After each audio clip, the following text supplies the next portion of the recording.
Good morning, good afternoon, and good morning, good afternoon, and good evening, everyone, from wherever in the world you may be joining us today. Welcome to this, the first public plenary session of the World of Work Dialogue, which puts health at the heart of our discussions of the world of work. My name is Joel Schaefer, and I will be your host today. This public plenary session caps a series of working groups that were held earlier this month, looking at different themes of the world of work connected to health.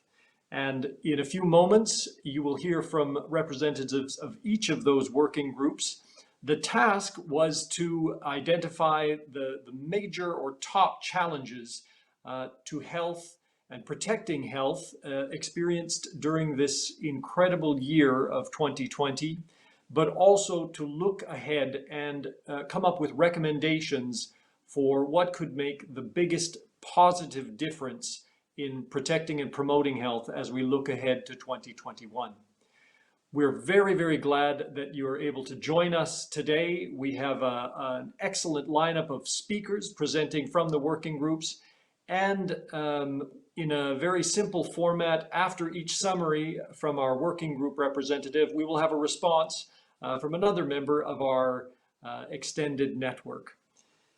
I would like to thank our collaborating partner, the International Labour Organization, and indeed many of the organizations and partners in our network who were instrumental in helping identify the people who took part in the working group sessions. That includes the International Organization of Employers, the Global Humanitarian Action Executive Alliance, the World Economic Forum, the International Trade Union Confederation, Connecting Business Initiative, and others. I'd also like to extend our sincere thanks to Salesforce for their support for the SDG tent, the platform that you are experiencing this plenary session on today. The Director General, Dr. Tedros of the World Health Organization, and Dr. Mike Ryan, the WHO Head of Emergencies, extended their regrets and asked me to pass along their best wishes to you. They both had to participate in other events at this same time and so couldn't join us today, but are following the discussions in the next steps very closely. And with that, it is my pleasure now to move to some introductory remarks before we hear from each of our working group representatives. And it is my pleasure to start with representatives from both the World Health Organization and the International Labour Organization. First, we will hear from Dr. Ibrahima Sosé Fall, the Assistant Director General for Emergencies Response at the World Health Organization.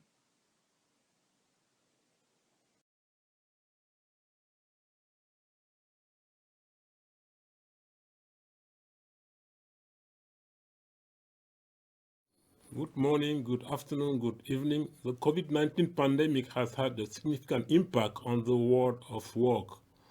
Businesses of different sizes across different sectors and geographies have had to adjust normal operation to accommodate physical movement restrictions, adapt to supply chain disruptions, address health and safety concerns of employees and customers, adjust to potential loss of income, and more. Workers around the world have faced unprecedented challenges such as loss of employment, increased childcare responsibilities, isolations, riskier working environment, or newly digital work environment. The experiences in meeting these challenges and transforming them into opportunities must be gathered, synthesized, and feed into building back a better world of work where health is at the center.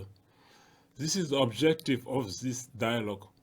WHO has sought to convene diverse representatives from the world of work to gather and distill experiences in responding to COVID-19 across diversity of business sizes, sectors, and geographic location. WHO also sought to document concrete actions that can be taken by employees and workers to protect health and further health crisis preparedness, sustainability, and social responsibility, putting health at the center of the work discussion. I would like to thank all those who have participated with such generosity of time, experience, and collaboration. I'm looking forward to hearing the outcome of the dialogue, working alongside all who are here today to implement some of the recommendations during the coming months. The diversity of the world of work means there will be diversity in solutions, capacities, mandate, and cultures. However, if we have learned one thing during this pandemic, we have learned of the value of solidarity. I have no doubt that with the collective vision, any action undertaken with the spirit of solidarity will have a large chance of succeeding. Thank you. That was Dr. Ibrahima Sosé Fall, Assistant Director General for Emergency Response at the World Health Organization. It's now my pleasure to introduce Greg Vines, the Deputy Director General for Management and Reform at the International Labour Organization. Greg Vines, over to you. Thank you very much for that introduction, and it's certainly a great pleasure to be able to join this forum today, and a great pleasure for the ILO to be associated with this terrific initiative. For more than 100 years now, the ILO has been working with governments, it's been working with employers and with workers to advance the decent work agenda and to give effectiveness to labour rights, to sustainable enterprise and to good governance through a framework of social dialogue and tripartism. The preamble to the ILO's constitution, written over 100 years ago, makes specific reference to the need for protection of the worker against sickness, disease, and injury. And indeed, when the International Labour Conference adopted the Centenary Declaration for the Future of Work just over 12 months ago, occupational safety and health was recognised as being essential to decent work. And we're now moving towards the possible inclusion of OSH in the ILO's framework of fundamental principles and rights at work. This could not be more timely, or indeed critical.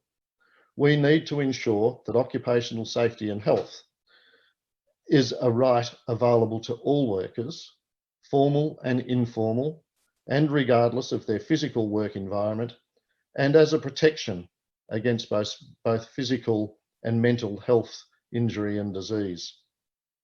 The importance of safety and health and its interplay with public health has been further emphasised in the most dramatic way by the unprecedented crisis created by coronavirus.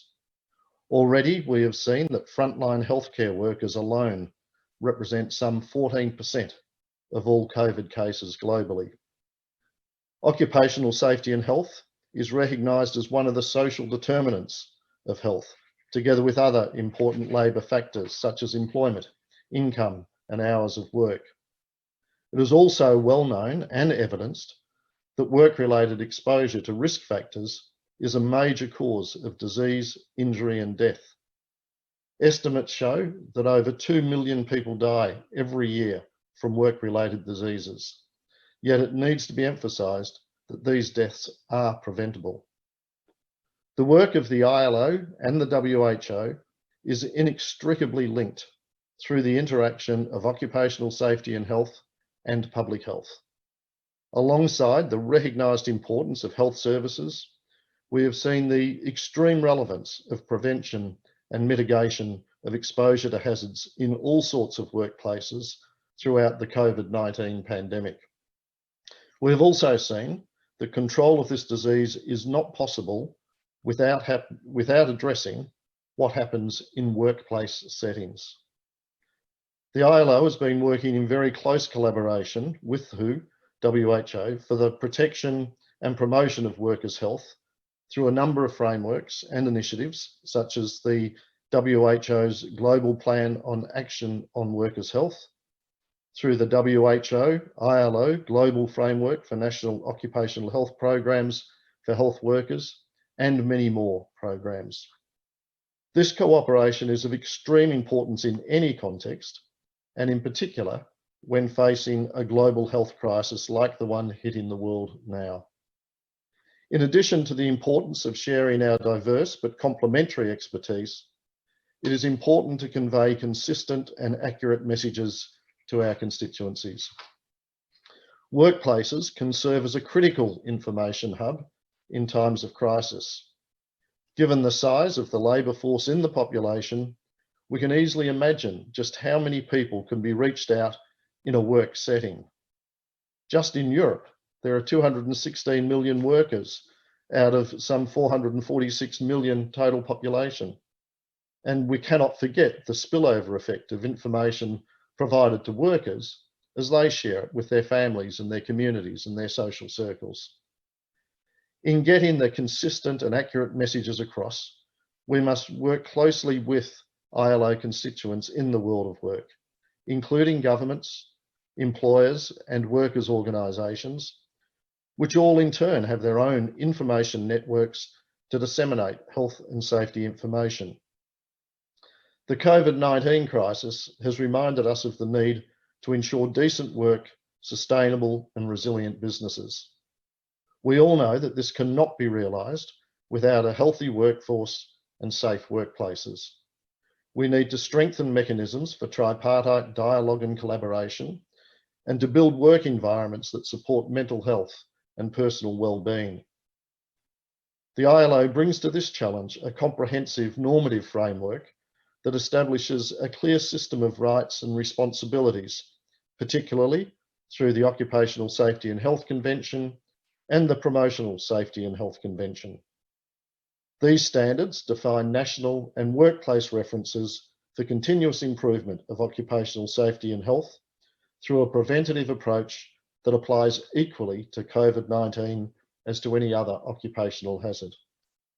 According to these standards, employers have a responsibility to ensure that, so far as reasonably practicable, workplaces under their control are safe and without risk to health.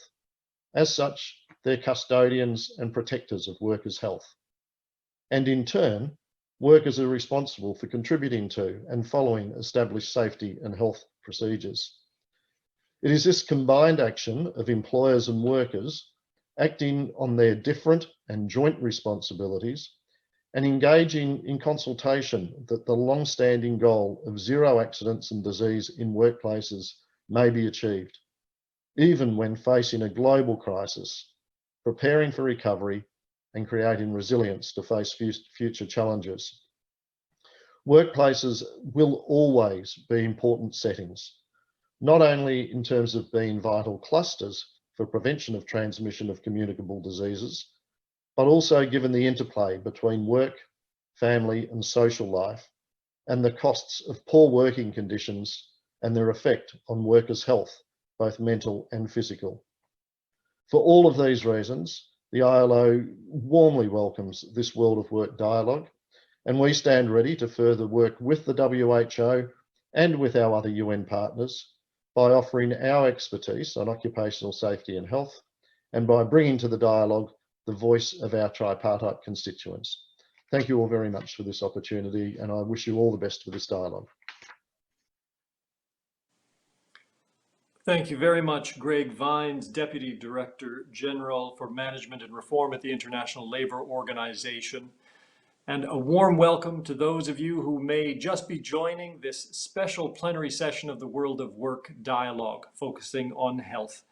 Those comments set us up perfectly to move to the next part of the program, where we'll hear from representatives of the 4 working groups that took place earlier in December, as well as a response to each of those summaries. We'll start with theme 1, Collaborating for Results, which focused on public-private collaboration in health emergencies. And for the summary from that working group, it's my great pleasure to introduce Veronica Gabaldon, who is Executive Director of the Philippine Disaster Resilience Foundation. Veronica, over to you. Thank you, Joel. Good morning, good afternoon, or good evening to everyone. Allow me to present the result of our discussion for Group 1. And then before that, I would like to thank the organizer for inviting to this forum. We learned a lot. Responding to public health emergencies is not only the responsibility of the government. It would require the government and multiple organizations in the public and private sectors to work together.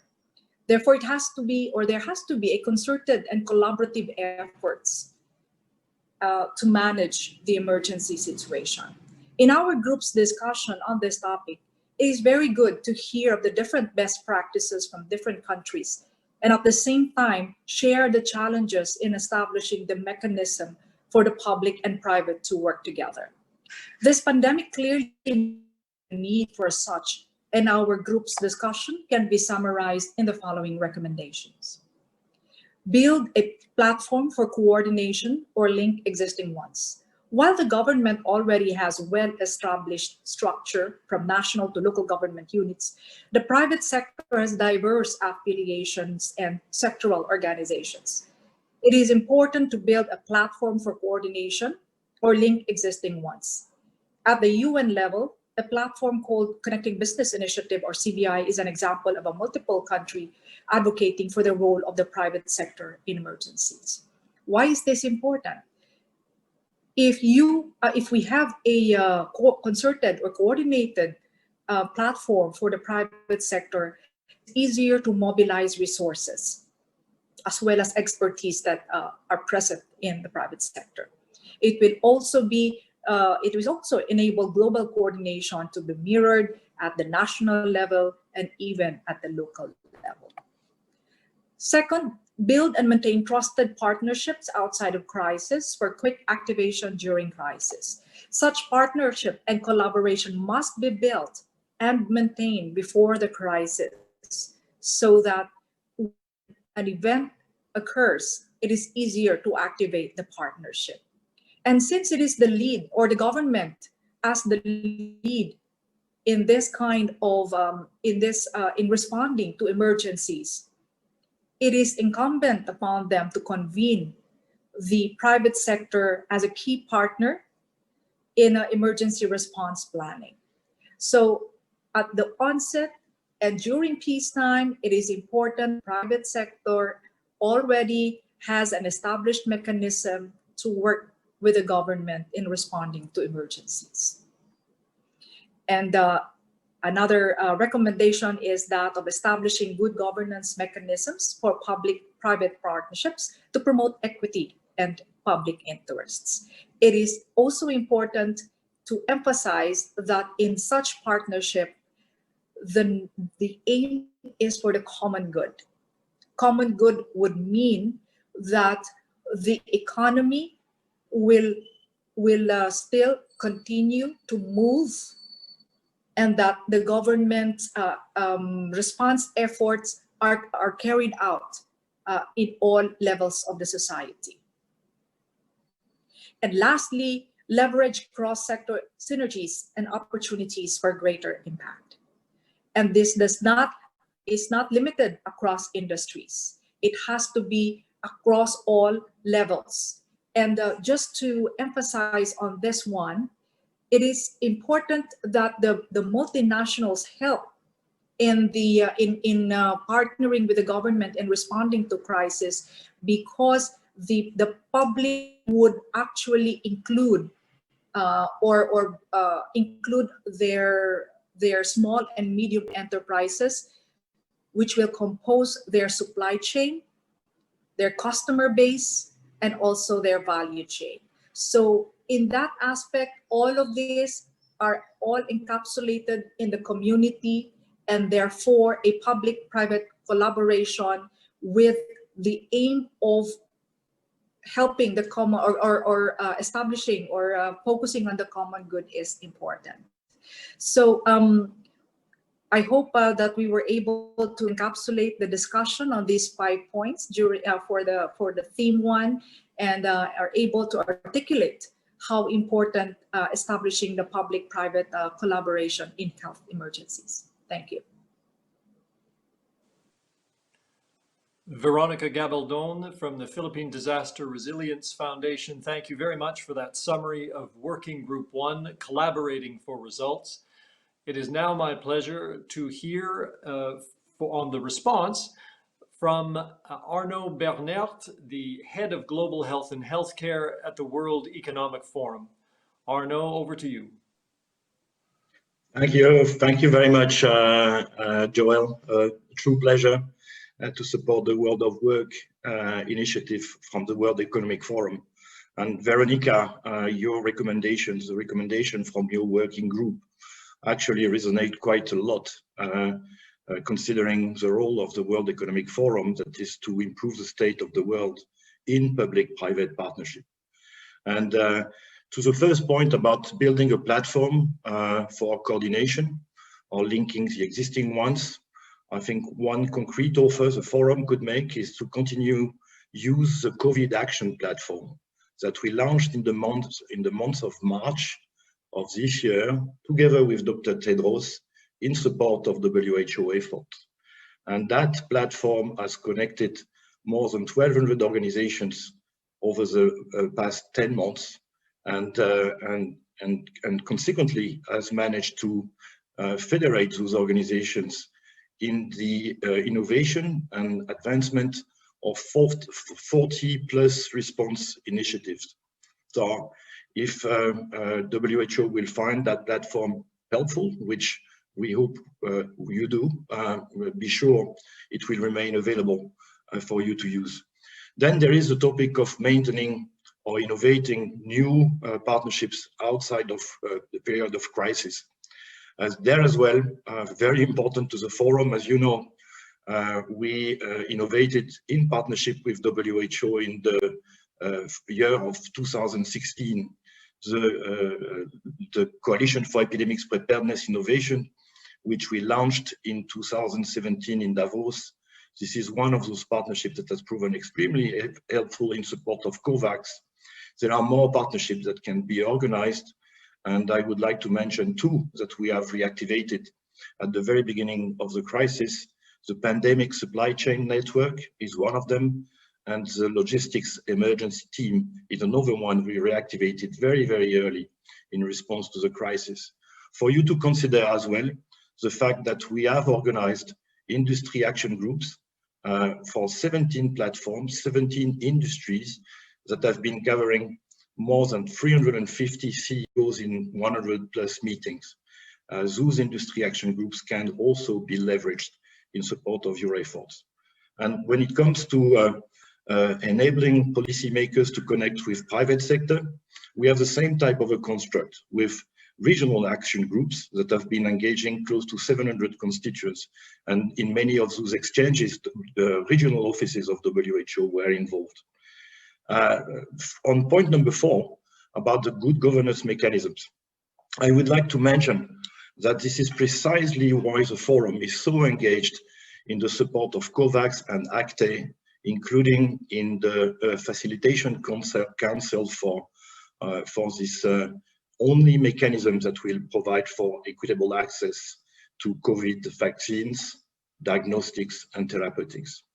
And last but not least, there are opportunities to for cross-sector synergies, and I would like to mention, for instance, the initiative we launched with Ipsos, Resolve to Save Lives, AFRO, and the Center for Disease Control in Africa, actually perfecting intervention guidelines to be used by 14 nations in Africa. This is called the Partnership for Evidence-Based Response to COVID-19, and we have also launched the COVID Response Alliance for Social Entrepreneurs.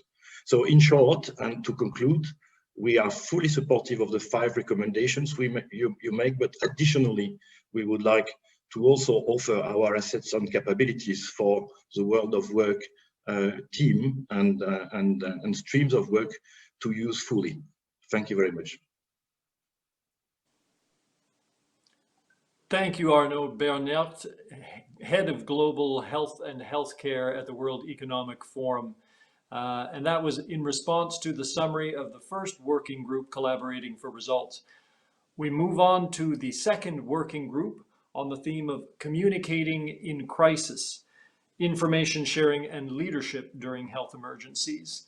And for that summary, it is my pleasure now to introduce Steven Verhert, the Senior Manager at Toyota Motor Europe. Steven, over to you.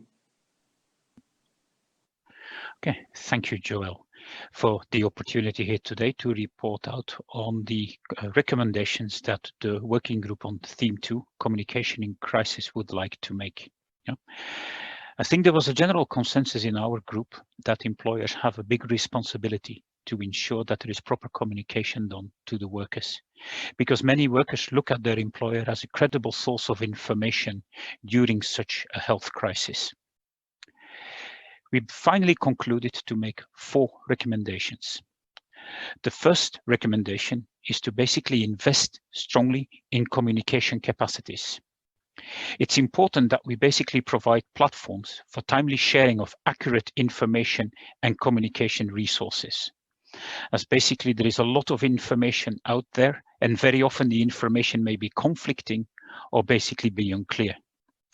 We should also focus on developing and delivering communication that is proactive, accurate, timely, human-centered, but also very importantly, simple, actionable, and acknowledges the uncertainty that many people may have in such a pandemic condition. Thirdly, utilize mechanisms and/or technology innovations to communicate also with workers who are not digitally connected. The shock effect caused by the pandemic required many of us to basically work from home in situations where we basically have computer infrastructure provided by our employers. However, a large part of the workforce does not have access to that infrastructure, and therefore alternative ways of communication need to be developed and utilized to also reach out to those people who are not digitally connected.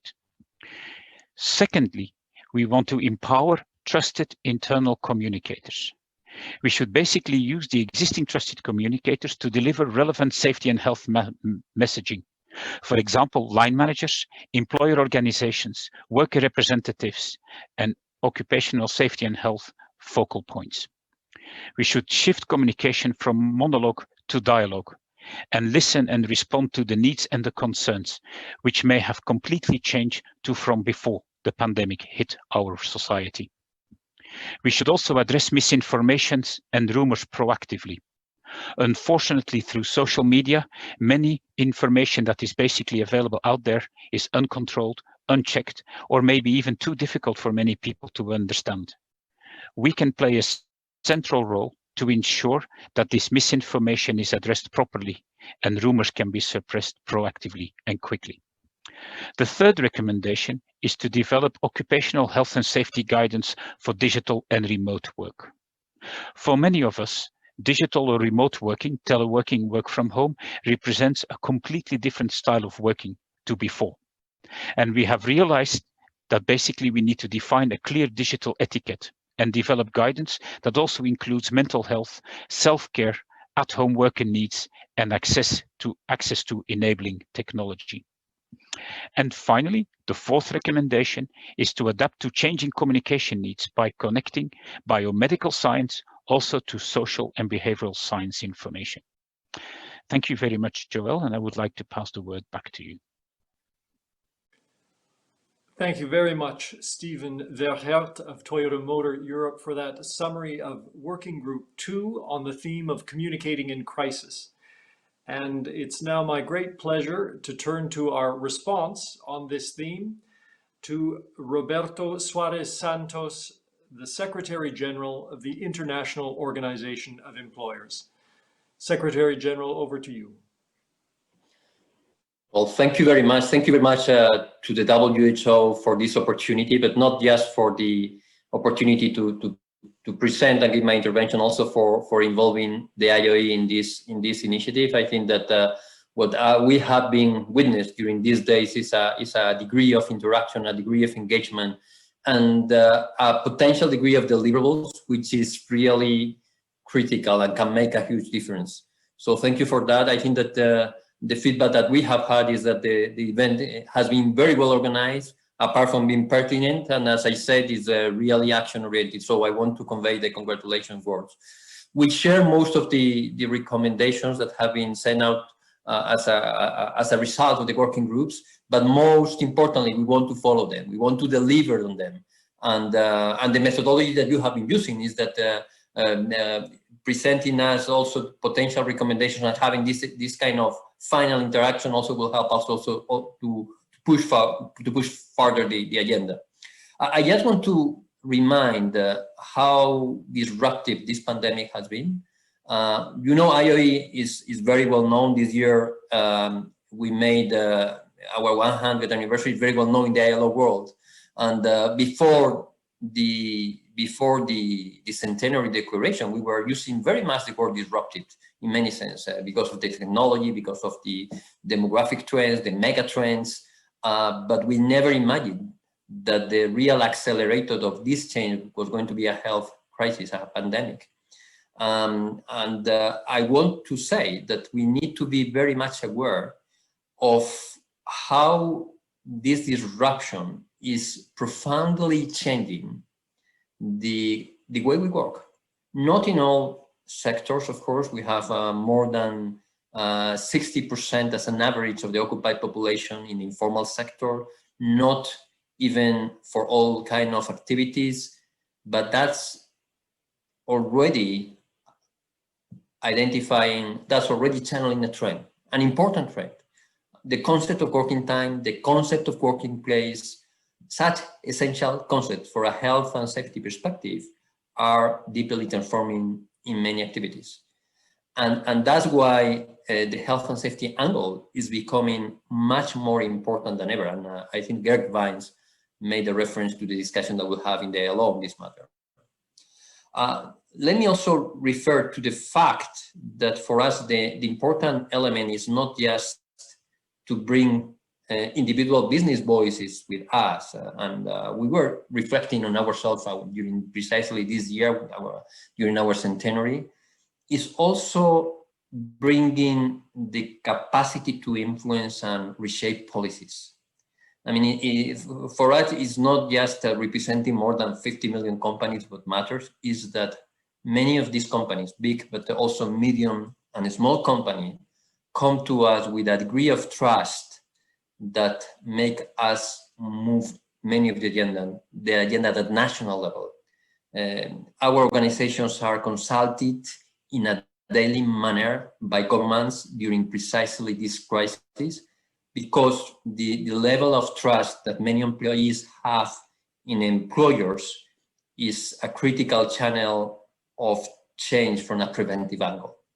And that's why we also have been proactively engaging, not just with our members, but also with WHO. And by the way, I want to thank for the WHO briefs. They have helped us a lot, but also with other partners. And of course, the international trade union movement, but also other trade unions have been also reacting and acting in a preventive manner together with us, calling for action, for critical action. So I want to stress that before I go more to the theme related to communication. I think that what we have heard from Stephen is reflecting the huge degree of uncertainty that we have before us. The huge degree of uncertainty and the terrible lacks, very often, and I'm not blaming anyone, of coordination among public administrations in terms of guidance. We have too many and constantly changing and even contradicting regulations, provisions, protocols, risk management tools to handle this pandemic. When to open, when to close, when to reopen, physical distance, mask, ventilation, air conditioning, tests, mental health. All that at the same time that many of these companies are in a survival mood, at the risk of disappearing with temporary lockdowns and suspensions also of employment relationships. And that's also applied to the formal sector, but you can imagine how the informal sector is suffering this reality. Now, in this moment, we still have this uncertainty, and we need clear, and I think Stephen referred to that, accessible guidance.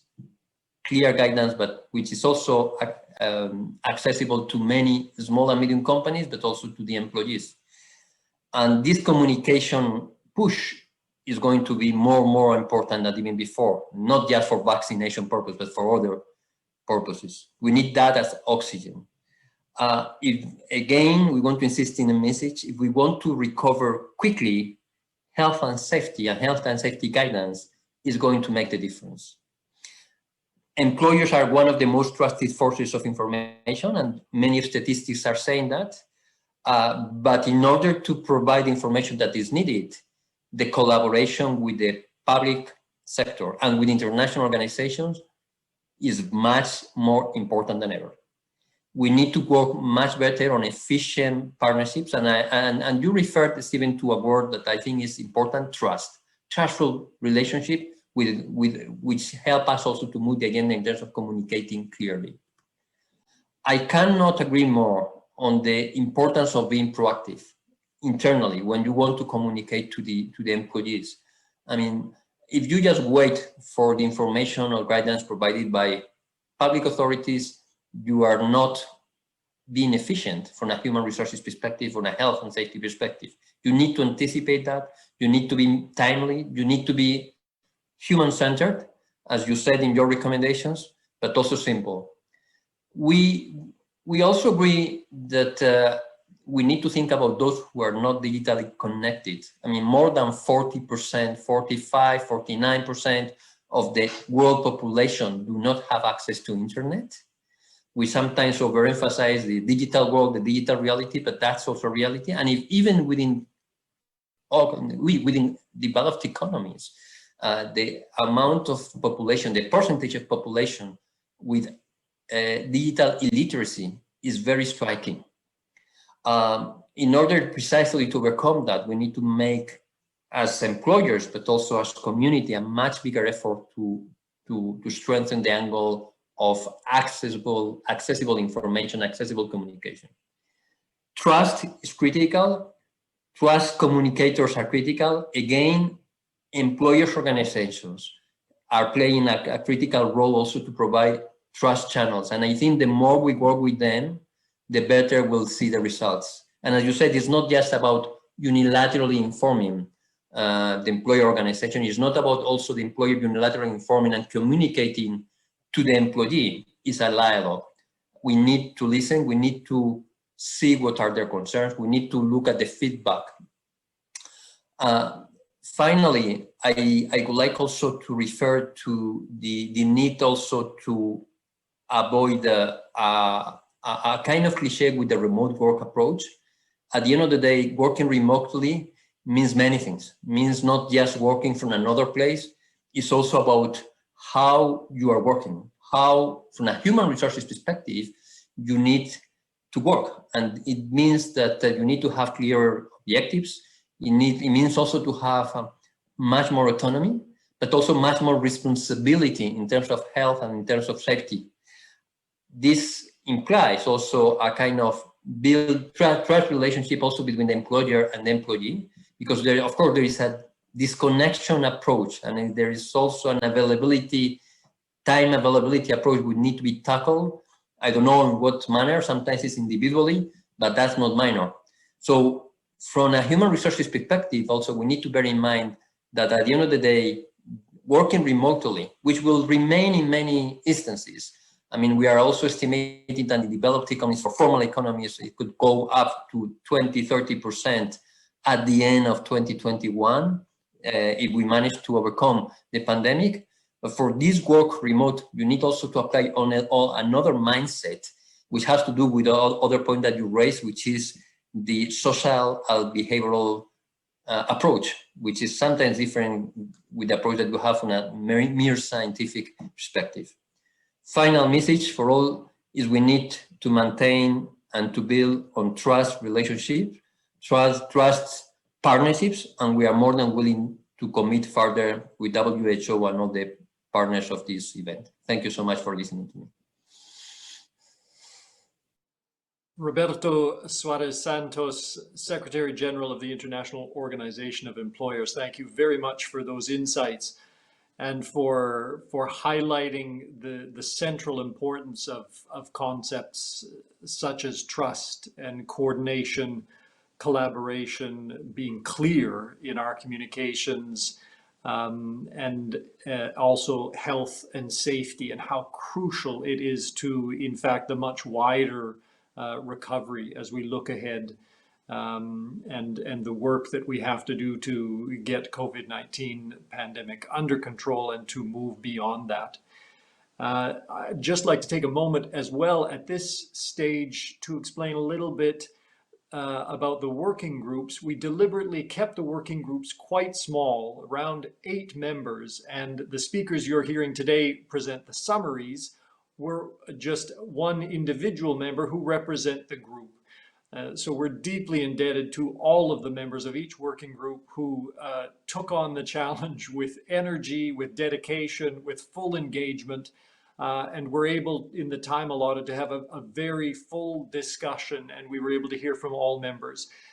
They will stay engaged and have inputs and be working together on the report that will follow this plenary session, and on the next steps. And as Secretary General Roberto Suarez Santos highlighted, the ongoing collaboration, which we really see must deepen and stay action-oriented in the weeks and months to come.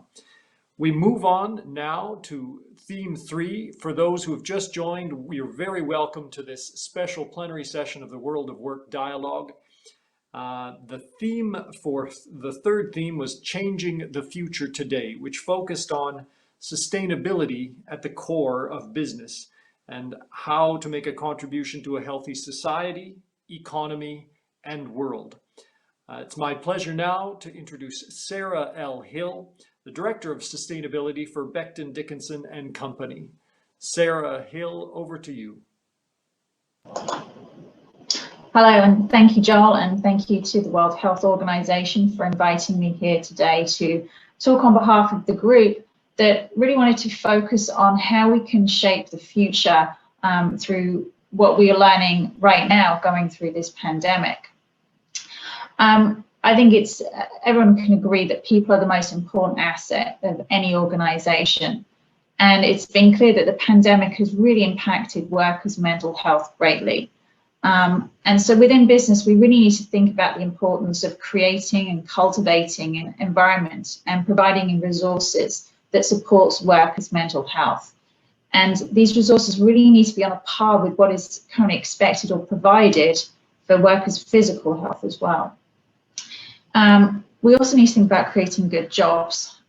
Good jobs provide stability, and the stability also supports mental health. This means meaningful jobs with social protections, training, upskilling, and these are all important as pay and benefits. And so it's important that we really think carefully about what meaningful jobs and good jobs actually means. And this should extend to informal and migrant workers as well. We need to make sure that those protections are extended to them. And we're also thinking about their mental health and their place within the world of work. This leads us on to thinking about how businesses should think about the workers that are outside of their organization, but still part of their supply chain. Pandemic has placed increased pressure to meet demands and has really stretched resources across our supply chains. This has created the potential for increased risk for human rights and labor rights issues and abuses. Therefore, businesses really need to ensure that they are not increasing the burdens on their supply chain, rather than maintaining awareness of their actions and the impacts that they have, and also the actions and impacts that their business partners have, to ensure that the rights of all the workers across the supply chains are protected. This partnership and this collaboration is essential, not just between businesses and their supply chain partners, but with other employers, with workers, and with government. This ensures that we can identify, manage, and mitigate risk across the supply chains and across the complex business environment. So tripartite partnerships between these three sets of stakeholders are essential to ensure that we continue to build resilience. besides the risks and the other issues that we've seen through the pandemic, it's also been a great accelerator for innovation, for opportunity. Whether we've seen the need to shift workers from office-based environments to working from home environments and getting the systems in place to enable that to happen. Also what we've seen with the move to create and release a vaccine so quickly. This pandemic really has unblocked innovation greatly. But what has kind of put us into a place is we're not moving into a new normal. We need to adapt to the next normal. We need to use the lessons that we've learned throughout this pandemic to really prepare for future events. We really need to put environmental and social sustainability at the heart of our planning, and especially thinking about risks as we assess risks and opportunities going forward. This is going to allow us to adapt to a new normal. It's going to allow us to build resilience in the face of future crises as they happen, whether it's another pandemic or it's the impacts that are going to occur from climate change. Thank you. Back to you, Joel. Thank you very much, Sarah L. Hill of Becton Dickinson and Company, for that summary of Theme 3, Changing the Future Today. Dr. Ahmed Al-Merhi is Special Advisor to the United Nations Secretary General Antonio Guterres and was all lined up to be with us today. Unfortunately, circumstances dictated that his schedule had to change at the last minute, but we're very pleased to have a short video message from Dr. Ahmed Al-Merhi, Special Advisor to the UN Secretary General. Firstly, I would like to thank the WHO for holding this dialogue and to all those who participated in the working groups. If the current state of the world and COVID-19 has taught us anything, it has taught us that business as usual will never be the same again. Similarly, the business of doing business must be rethought. The magnitude of the coronavirus as a widest and fastest spreading public health emergency in a century has put a spotlight on how we must rethink business. The theme of the World Work Dialogue highlights business sustainability priority, placing humanity at the center. As Sarah Hill pointed out, business do this through recognizing the importance of their employees, ensuring human and labor rights are integrated into the business standard, and protecting workers through risk reduction and resilient building. This human-centered focus, coupled with the group's finding on leveraging new collaboration models and reigniting the fire of innovations, showcase what is not only important to business, but what business bring to the table on multi-stakeholder approaches. I joined this plenary today as a chair of a Global Humanitarian Action Executive Alliance, a group of business leaders committed to change the way aid is delivered to meet new global humanitarian challenges. We have all witnessed firsthand the impact of the pandemic has had on business, and now is the time for businesses to stand up and build back better, placing sustainability and humanity at the core of business. Thank you again to the WHO for hosting this event and to all of you for attending. Thank you to Dr. Ahmed Al-Meraki, Special Advisor to the United Nations Secretary General, and to the Global Humanitarian Action Executive Alliance for their ongoing support to these World of Work dialogue series. This brings us to the final of the 4 working groups, the theme of which was custodians of health, employers as health protectors, providers, and enablers. In a way, a theme embedded really at the heart of the World of Work dialogues, although we've seen the threads that run through each of the different themes in a way connecting both health and the world of work.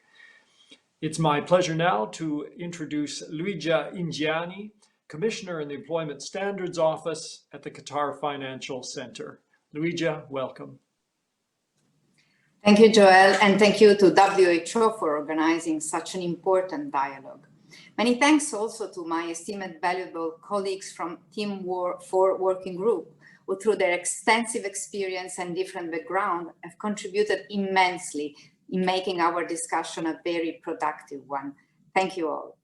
This, I believe, is a testament, a strong testament of the WHO commitment to create inclusive and diverse spaces to generate creative solutions, but also the commitment of the WHO to SDG 17 to create strong partnerships to jointly address the COVID-19 issue and create and identify actionable plans where all the stakeholders can play a big role, an active role, and give a contribution. Now, in our working group, we have analyzed how profoundly the world of work has been impacted by COVID-19 pandemic and how the entire concept of work has changed. The workplace to begin with, which now includes our homes, private and public spaces, but also the higher risks to workers' health, which now include cyberbullying, domestic violence, harassment, and also the higher vulnerability of women who have been disproportionately impacted by the pandemic. Now, as never before, as also the previous speakers have said, occupational safety and health must be put at the center, and ensuring safety and health in all workplaces to all women and men, and defining specific measures to address the different risks to which women and men are exposed to in a workplace must become a policy priority to protect our business and also to bring the economy to a sustainable recovery direction. Now, the recommendation we have, our working group has finalized, are vital to create a new concept of workplace as a safe space where humanity meets safety to generate efficient, sustainable, and resilient business, as also told by Dr. Al-Meraki. So let's go through our recommendations. First of all, the implementation of the international labor standards, the ILO Conventions 1555 and 187, focused on the promotion of the adoption of occupational safety and health national policies and programs to reduce and manage injuries and diseases. ILO Convention 190 and Recommendation 206 focused on the elimination of all forms of violence in the world of work and promote work cultures based on dignity and respect. And of course, as we said before, a new definition, a new concept of workplace, which includes now private and public spaces, and the extension of OSH protection to those working in the informal sector, as well as the promotion of adequate paid sick leave policies. Another important recommendation is the creation of dedicated working groups with private and public stakeholders to identify objectives and also define a roadmap for the implementation. Of course, as we said before, we have new risks. So also the risk assessment must include risks like cyberbullying or gender-based violence. And also the increase to mental health the access to mental health resources is a fundamental one, because by creating partnership with NGOs or other service providers and using innovative technologies, we can address in a better way pandemic-related stress and physiological implications. And last but not least, the development of a compelling narrative to make clear that occupational safety and health, as also Dr. Armareki has said, it's an investment for the business. It should be part of the core business, because the right to health is not only a right for workers, it is also a right for employers.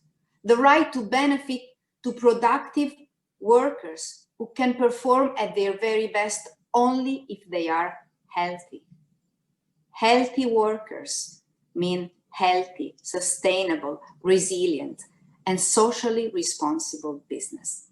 Thank you. Over to you, Joel. Thank you so much, Luigia and Gianni, for that excellent summary of Working Group 4 on the theme of custodians of health. And it is now my pleasure to introduce Owen Tudor, Deputy General Secretary of the International Trade Union Confederation, to respond to this summary of Theme 4, Custodians for Health. Owen Tudor, over to you.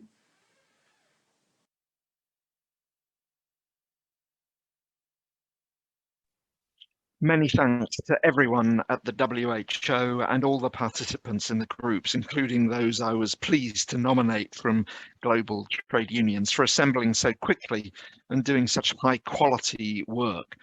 On behalf of the 200 million workers my organization represents worldwide, I wanted to make a few responses to Theme 4, but also to some of the other points, because I think there's a common thread running through all four of the themes. Firstly, for us, occupational health and safety is a fundamental right at work, and it should be recognized as such by the International Labour Organization. It was good to hear from Greg Vines earlier that this is underway, but more haste would be appreciated. The pandemic demonstrates the need for this more clearly than ever before, and this exercise that we've been engaged in reinforces that call.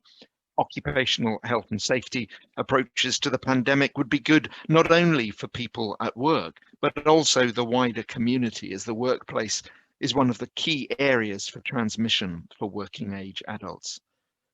Risk assessment and the hierarchy of control are critical in addressing workplace exposures, and the ILO desperately needs a biological hazards convention that learns and applies the lessons of MERS, SARS, and now COVID-19 before, and I'm sorry to say this, the next global pandemic strikes.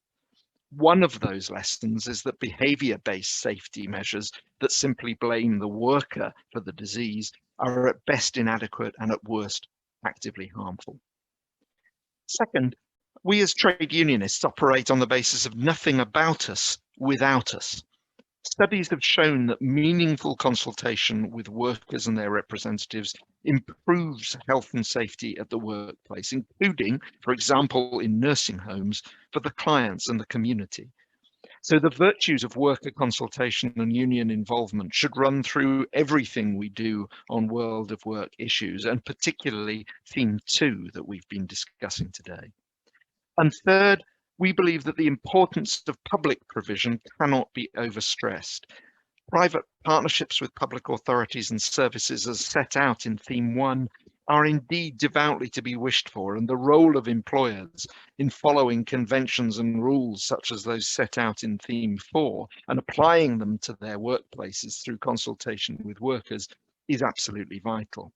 But without the active involvement of the public sector, no effective treatments would be accessible, no significant prevention would take place, and no mass-scale vaccines would have been developed.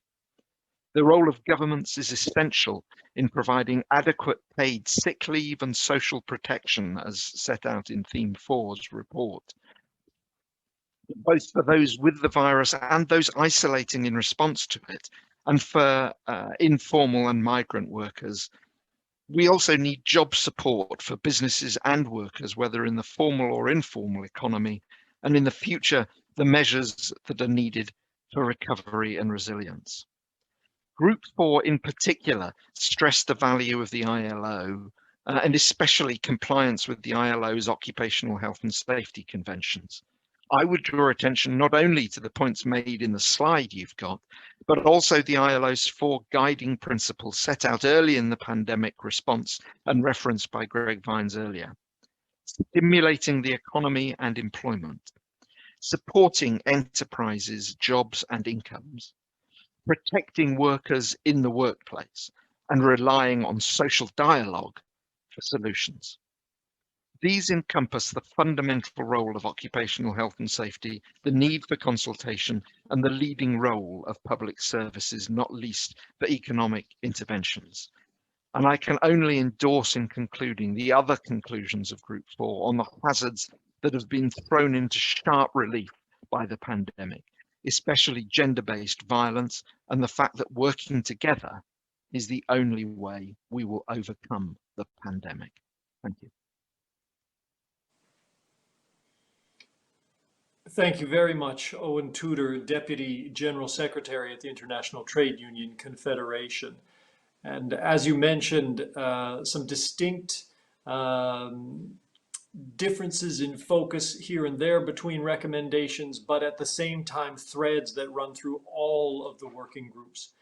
And that brings us to the end of our summaries from each working group. Just to recap, those 4 working groups: 1 was collaborating for results around public-private partnership in health emergencies. Number 2 was communicating in crises, both information sharing and leadership in emergencies. Number 3, changing the future today, which looked very much at sustainability at the core of business and contributing to a healthy society, economy, and world. And finally, working group 4, custodians of health, which focused on employers as health protectors, providers, and enablers. Thank you very much to all our presenters, to the working groups that they were representing, to our partners for putting forward the names and supporting the group, each of the working groups, and to our responders today who added another dimension in their thoughts and reflections to the summary from each working group. It's now my pleasure to be able to pass the floor to 2 colleagues at the World Health Organization for some closing remarks and thoughts on what they have seen represented across the summaries of working groups today. Dr. Sylvie Briand and Dr. Gauden Silberschmidt of the World Health Organization. To start, Dr. Sylvie Briand, Director of Global Infectious Hazards and Preparedness. Your thoughts after hearing our summaries and response remarks from each of the 4 working groups.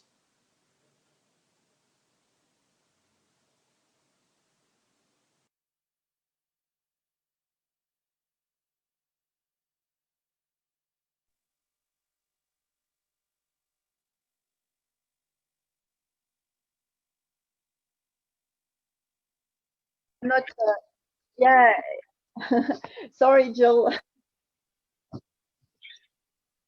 Okay, that's good because I did a mistake as I started before, so nobody listened to it. So thank you, Joel, for your excellent moderation, and a good afternoon, good morning, or good evening to everyone. And thank you to the speakers. I'm really honored to be part of this event today, and I'm really struck by your willingness not only to give your time to this event, but also to share your insights and experience. Your presence and your participation are significant signals of your commitment to placing health at the center of the world of work. And I can speak with certainty on behalf of my colleagues at WHO when I say that I'm looking forward to continuing the dialogue and the collaboration in 2021 and beyond. And of course, my sincere appreciation and respect goes to all the participants of the 4 working groups. There were over 40 representatives who came together and entered into dialogues with a genuine spirit of collaboration and solidarity. And I think this is evident from the quality of the recommendations shown today. The highlights for me from today were, first, the strong recurring theme of collaboration, whether in the form of public-private partnerships, sharing of resources, sharing of information, or capacity building during the crisis, but even beyond and in between crises, because we need this to build strong relationship so that those relationships can be activated and built upon during crisis. I was also cognizant of the emphasis put on mental health and the need to increase access to mental health resources. And this is certainly a significant need. Although during COVID-19 pandemic, we have focused much more on physical health due to the nature of the disease, but I think this is a very important aspect as well. I was also very pleased to hear your recommendation on information and communication, and I think this will take them on board very actively, especially in my area of work, because we deal with infectious hazard and epidemics and pandemics, and this issue of good communication is always an important part of the response. Another important takeaway for me, and this is not because I am the director of the Global Infectious Hazard Preparedness at WHO, but it was a recommendation that focused on preparedness and resilience for future events, learning from COVID and building back better, as our colleagues from ILO have so aptly stated. I would even add, it's not building back, but maybe just building forward a better future. And I think these dialogue are a good start to build something stronger and better for us all. And at last but not least, the importance of placing health first. Of course, at the WHO, this is our raison d'etre, but the alignment around this health at the center dialogue has been perhaps the highlight of this event. And I'm really, really pleased that we are all together on this and that we can have these enriching dialogues. I would like now to hand over to my colleague Gaudens for his thoughts and the next steps. Thank you very much to all.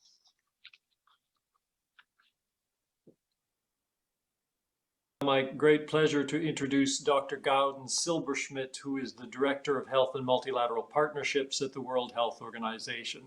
Gaudens, over to you.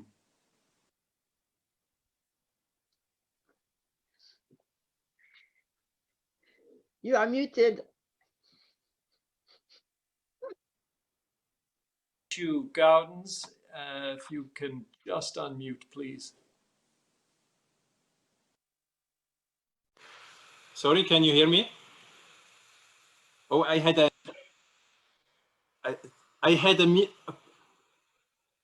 that's the next step for next year.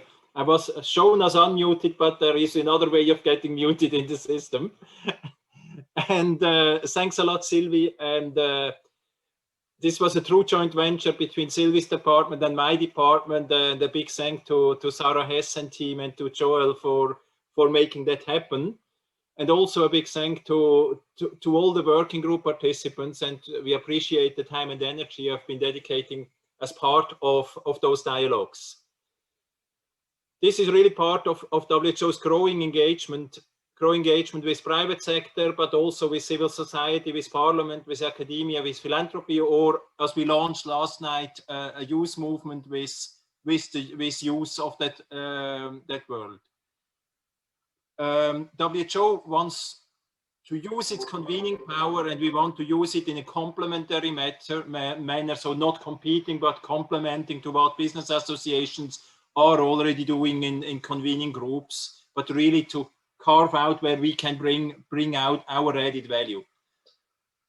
This is also part of the approach of our Director General, Dr. Tedros, who wants to change, who is changing that organization from a risk-averse approach to a risk management approach. We will still be managing conflicts of interest and be careful on those fronts, but we will also be very proactive and flexible in our outreach. We heard from the working groups that COVID pandemic has presented us with major challenges, but also with opportunities. And it has been an accelerator, as it has been an accelerator for our own engagement with all you in the private sector. I agree with Sylvie that the key of this dialogue, the real opportunity we have together, is to putting health in the center of the world of work discussions. As we continue to see, the economy and the health are intertwined very intimately. The policies, choices, and actions that we take to protect and promote health are also vital to economic stability and sustainability and to address inequalities. We either protect health and the economy together, or we risk to lose both. Sylvie, you already referred to our management meeting this morning where a colleague was saying it's not building back, but building forward better. And we really have to build a healthy economic system as we build forward better. Mike Ryan, however, was in this same meeting this morning reminding us, the senior manager in WHO, that in the many previous outbreaks and pandemics and epidemics, the lessons were very quickly forgotten. So we have to be very careful that we don't forget the lessons that quickly. Health is totally at the forefront, and as soon as we go back to a normal, we tend to forget it. We continue to heavily, and the world continues to heavily underinvest in pandemic preparedness, even now, and we heavily underinvest in prevention. There is the saying, prevention is better than cure, but the OECD average of investments is roughly 3% in health promotion and prevention to 97% in curative medicine. So let's shift those wrong investments together. Let me briefly summarize the next step. We plan to host a follow-up to this plenary session and to take the working group recommendations forward. We will publish a report of the working groups and this plenary on the website. We will use the insight also in the elaboration of our private sector engagement strategy, which is on our plate for the next few months. And we will inform you on the concrete next steps, on the timeline of those next steps on the website, probably by early next year, that we can inform you on it. So thanks a lot. Back to you, Joel. Thank you very much, Gaudenz Silberschmidt and Sylvie Briand, for those reflections following the summaries and responses. And it's very much in that spirit we take to heart the words of several of our presenters and response remarks today to stay action-oriented, to look at both the challenges and what opportunities those present, and to build on the many positive things that have come from this very, very trying and challenging circumstance. And it's with that in mind that we have those action next steps outlined by Dr. Gaudenz Silberschmidt, and we will stay in touch with you. We encourage you to follow this World of Work dialogue on the WHO website.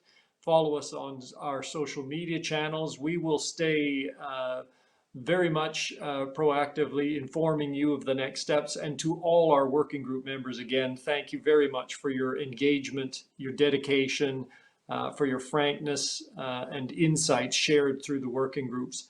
Also to our speakers today who presented on behalf of the working groups, our collaborating partners who helped us pull together the event and the working group participants. And once again to Salesforce for their support, and the superb team at the SDG tent for this very, very fine platform hosting today's event. Finally, a sincere thanks to all of you joining who took time today to follow this World of Work plenary session, summarizing these working groups, and to really kick off this dialogue that puts health at the center of our World of Work discussions. We very much look forward to seeing you again. We'll keep you informed of the next steps, as Gowden said, early in the year. And if this is the last time before the end of the year, I take this opportunity to wish you all a very safe and restful as possible end of year season with you and your families, wherever you might be.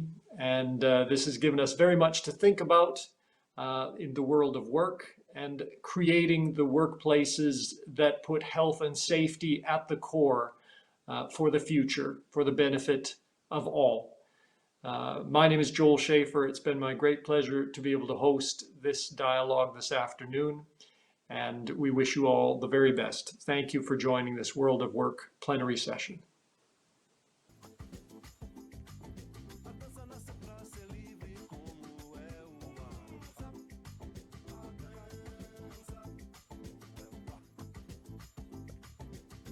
Nasceu pra ser livre.